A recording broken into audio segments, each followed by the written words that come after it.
Welcome back. More than 1,600 years ago, the church began formally recognizing what we now call Holy Week, the sacred days leading up to the cross and the resurrection of Jesus. Now, over time, this observance has become more than a tradition. It is an acknowledgement of the extraordinary importance of this final week of Jesus' earthly ministry. In fact, more than one-third of the material in the Gospels focuses on just these few days. Now, this week matters. If you're joining us today, you're probably intrigued by Holy Monday and Tuesday. These are days when Jesus spoke some of his most powerful teachings during the final week of his life. In this devotional series, Toward the Dawn, we reflect on the words of Jesus as he moves step by step toward the cross, and then ultimately toward the light of the resurrection morning. Now, on Holy Monday, we see Jesus enter the temple and overturn the tables of the merchants, calling the temple back to its true purpose, a house of prayer. But Holy Tuesday is a day of confrontation. The tension surrounding Jesus has grown intense. Religious leaders are already plotting his arrest, and they repeatedly attempt to trap him with difficult questions. The Pharisees and the Herodians challenge him by paying taxes. The Sadducees question him about the resurrection. Others press him for signs of the end of the age. Yet Jesus meets every challenge with wisdom and authority, often teaching through parables, stories that use everyday images to reveal deeper spiritual truths. One of those parables appears in Mark chapter 12. Jesus begins, "A man planted in a vineyard and put a fence around it and dug a pit for the winepress and built a tower, and leased it to the tenants and went into another country. To prepare a vineyard like this required tremendous effort. The owner carefully built the fence, dug the winepress, and constructed a watchtower.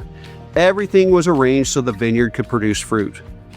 But when the time came for the tenants to return the fruit, they refused. Servants sent by the owner were beaten, mistreated, and even killed. Finally, the owner sent his own son, believing they would respect him. And instead, they killed him. Jesus then asks, what will the owner of the vineyard do? He will come and destroy the tenants and give the vineyard to others. Then Jesus quotes from Psalm 118, "The stone the builders rejected has become the cornerstone."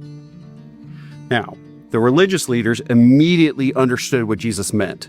The vineyard represented God's people, and the tenants represented leaders who had rejected God's messengers and were about to reject his son. Verse 12 tells us that they increased their efforts to attempt to arrest him. Now, these days are full of moments like this, moments where truth confronts pride, and in many ways, this kind of confrontation is not new in Scripture. Long before this moment, another man once wrestled with God through the darkness of the night. Along the banks of a river, Jacob struggled with a mysterious figure until dawn. Sweat mixed with dirt as the two wrestled until the morning light began to break. Now, when the man touched Jacob's hip, it was dislocated, yet Jacob refused to let go. "I will not let you go," he said in Genesis 32:26, "until you bless me." And as the dawn rose, God gave him a new name, Israel. Now, sometimes transformation happens in dark moments before the morning. That is part of what we see during this Holy Week. Now, the religious leaders confront Jesus in rebellion, and their hearts grow harder. But throughout the Gospels, we also see something else. Followers of Jesus sometimes wrestle with him too. When their brother died, Mary of Bethany and Martha of Bethany cried out, "Lord, if you had been here, our brother would not have died." In confusion, Peter the Apostle once rebuked Jesus for speaking about his upcoming death. In wonder, Thomas the Apostle said he would believe if he saw the wounds himself. Yet when followers wrestle honestly with Jesus, something different happens.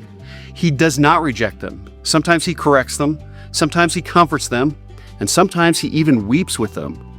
And that leads us to an important question on this Holy Monday and Tuesday. What do we do with our resistance to Jesus? Do we dig our heels like the religious leaders? Or do we wrestle honestly with him like Jacob? Later this week, Jesus himself will wrestle in the darkness of the garden. In Matthew 26, he falls to the ground in prayer, crying out to the Father as the weight of the cross draws near. The Son of God struggles in the darkness of night. But that struggle is moving the world toward the dawn. In fact, the whole story of Holy Week moves this way. Each confrontation, each hard word, each moment of resistance is part of the journey toward the morning of resurrection. So perhaps Holy Monday and Tuesday invites us into something honest. Bring your questions to Jesus. Bring your frustrations. Bring the places where faith feels difficult. Wrestle with them if you must, but do not let go. Because sometimes the deepest transformation happens in the darkness just before the light appears. Jacob walked away from that night with a limp, but also with a new name. And as we continue walking through this week toward the dawn, we remember that even the struggles of faith can become places where God forms us, shapes us, and prepares us for the resurrection life. Take time today to sit quietly with the words of Jesus spoken today. Ask Him to reveal anything in your heart that has grown cold or resistant. Then ask Him to breathe life back into it. Because you were not created for lifeless religion. You were created for life. And every step we take this week brings us closer to the cross, closer to the empty tomb, and closer to the dawn. We will see you tomorrow as we continue our journey toward the dawn on Spy Wednesday. Till then, be blessed.